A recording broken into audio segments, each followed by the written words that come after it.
Azimio got. You know, I am an Azimio supporter. For all my adult life, I've actually voted for Raila Odinga. And I actually need to tell you one thing, that before I even tell you about what we got right and wrong, I'm actually a little bit annoyed with the way the stakeholders and how we managed the Azimio election, specifically the people who held responsibility. You know, they led us along.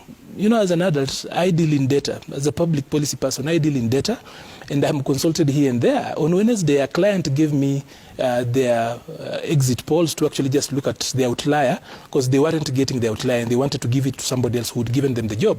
So I looked at the data that they had.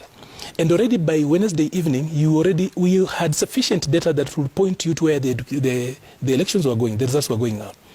So I had that. Of course, I spoke to the other people, and there were a lot of calls, people coming in telling you, how is this, how is it turning out? But the Azimio side actually kept on leading us on, the supporters. All through, we are winning. And the data was pointing to the contrary. It was in the portal. There were a lot of Majitu stories about, you know, initially the media had been hacked. Some of us are actually very old people. If I want to win an election, why am I hacking a media system? And there are no very complex systems in media houses, by the way. Just you, Trevor, here probably, and Winnie and the other guys in the gallery sitting down with some Excel sheets. So why am I hacking that if I want to win the elections? You are not declaring that. So I think the guys who are managing the public communication side of Azimio also a little bit of carried us as children, because they kept on leading us until the last end. The first time we see there is a problem is when Kanchori shows up and making noise and says that Bomas is a crime scene. Bomas was not a forensic audit center. It was simply a tallying center. But what we saw there was akin to a forensic audit. And when you see people starting to behave that, we realize there is a problem. Then the leaders went on there. Baba is showing up at Bomas, and all of us are there. People are looking forward. That particular end, they led us, and people who actually did that, honestly, Trevor, must actually be called to account. Even as Baba and Azimio go to court, I think in-house, we also need to stop taking our supporters for granted. That you cannot be leading us on, even when there is evidence. There was the forms in the portal. Now we are being given all manner of stuff. Like, I'll tell you an example. I asked somebody within the system, or rather the tallying structure, whatever they were doing, I asked them, you know, if you're talking about, and you know, when I talk about the kind of stories that were being given, probably we need to talk about that, because one thing that I have seen in the reports by observers has been misinformation. And it's not just misinformation generally, but it's also even to supporters when you are in-house. Like, for example, people were given this notion that, quote unquote, the system will take care of the election. Quote unquote, you know, even getting to a level where you tell people that NIS got into the system, it put in forms that will help us and favor us, and then you ask them if they have gotten into the system and put in new form 34S, have they also gone into all the phones that took those forms at polling stations and also replaced that in galleries? And then they think you do not understand. So the guys also on the Azimio side played us, but then getting into the technical bit of it is that on Azimio we lost on stakeholder management.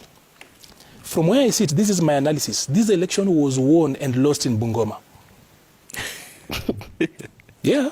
Okay. Why? Because Wetangula delivers about 255,000 votes to William Ruto. The difference between Raila and William Ruto is 233,000 votes. Yet Bungoma is the only county that that William Ruto was able to flip completely in the way it's been voting. So stakeholder management, not just at that high level, but this election, if you look at it, the only outlier in the data, if you look at that data, the only trend that changes is Bungoma. So this election, in my opinion, was won and lost in Bungoma. And how did we lose Wetangula? Of course, we called him a tick. We called him, we will call him Mudavadi 70%, and Wetangula we called him %. And we made all manner of jokes about it. The same thing speaks to what is happening at the moment after elections. You see people now almost breaking the door as they head to Kenya Kwanza. People who were initially in Azimio. Yeah. You know why? It still talks about stakeholder management. Parties that were not either ODM or Jubilee were treated so badly in Azimio. During the campaigns, you would be there, as in there was a lot of talking about zoning and everything else. We treated our partners. There was very poor stakeholder management. On that particular bit, Kenya Kwanza beat us fair. The other bit of it is that there was assumption. Lots of assumption. Of course, you cannot run a campaign based on propaganda only. Like I've told you, there are all manner of stories we're being told, things will be done this way. And then you ask guys, you know, we know that results at the polling station are final. So when somebody is telling you that we will get some votes along the way, outside of Form 34A, where else do you get votes? You don't get votes along the way. You come with them as you go up. If anything, they can only reduce. But if there's any form that has got a problem, you go back to Form 34A for the presidential election. So there were a lot of, we ran a campaign on assumption, poor stakeholder management. But this does not point to the candidate, to the person of Raila Odinga. You know, even in a team, the manager of a team is important as the player himself, whoever manages a talent.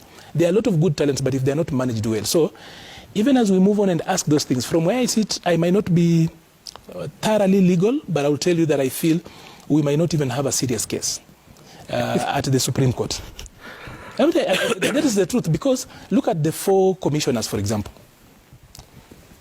That is a chapter we need to forget, because number one, I think Kenya has got better people than those 4 people we saw there.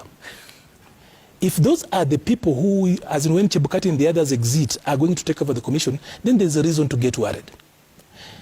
As in, leave alone the mathematics and everything else, they are not even consistent. I'll give you an example. Newton spoke about them trying to cause apprehension and everything else. A friend of mine was watching the announcement with her children, very young children. None of them is more than 14 years. Mm-hmm.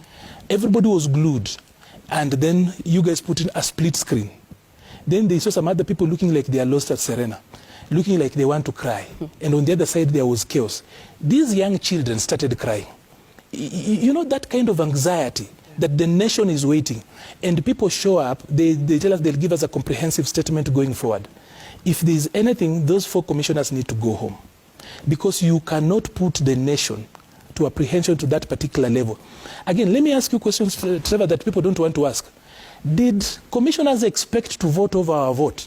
When it comes to the hierarchy of decision making, the vote is supreme. The Constitution, in the first article, says all the supreme, as in sovereign power, belongs to the people. And they are giving us these Majitu stories about we did not agree. They were to agree on our results. Even as an Azimio person, you know, that is why one of the reasons why even the people in Azimio don't embrace those 4 commissioners, because those guys are bringing in confusion that we don't want. They wanted to vote over our vote, that the rest of us vote, and then the commissioners agree on our vote. As in, what kind of constitutional thinking is that? They want, as in, they say that they are not taking ownership of the results. Who has invited them to take ownership? Not the Constitution, not the electoral framework. It is none of their business. This was not an administrative process where they were supposed to take ownership or anything else. We voted. By the way, even if Chebukati liked the results or not, it is none of his business. He's just a conveyor belt. He just responds and puts the results out there. So on that particular bit, I think for we in Azimio, we made some blunders.